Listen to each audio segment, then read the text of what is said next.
Looking for clown with face painter, 900 pesos para sa February 15. Huwag na mag-comment pag ayaw. Magandang araw sa inyo mga brother and welcome sa another video ng Magic na Walang Daya, konti lang. At sa kasamaang palad, meron na namang naghahanap ng ganitong presyo na dalawang clown at may face painter, 900 pesos. At higit sa lahat, medyo masungit siya. Huwag ka na mag-comment pag ayaw mo.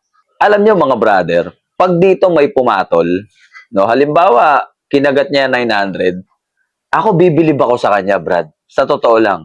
Nakakabilib kasi yan. Kasi paano niya mapapagkasya? Doon pa lang, bibilib ka na sa kanya, di ba? Pangalawa, Brad, saang lugar yan? For example, Cavite yan, tapos ang pumitas niyan, taga Maynila, ay talagang bibilib ka. Kasi Brad, kung magkukommute ka 900, tatlo kayo, depende na lang kung ikaw lahat ng gagawa. Sa tingin ko, pwede na rin.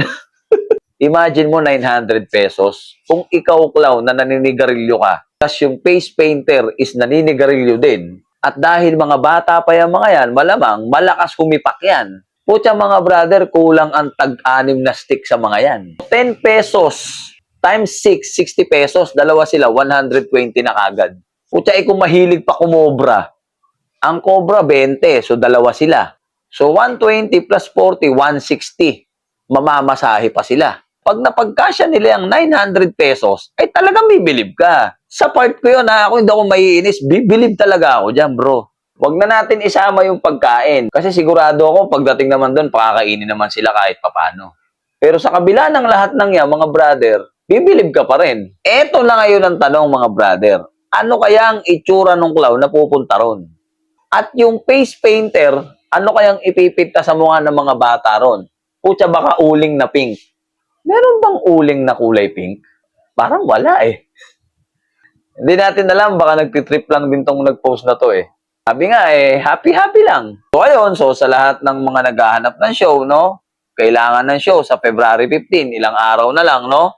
I-grab nyo na yan. Sayang din yan, 900 pesos yan. Di ba? At sana lang, pagkatapos ng event, wala sanang ma-post sa mga party complaint. Maraming salamat sa panonood ng video na to. I hope na-gets niyo yung video na to na kung tawagin ay reverse psychology. Muli ako to si Jeffrey De Los Reyes at ito ang Magic na Walang Daya, 900 lang.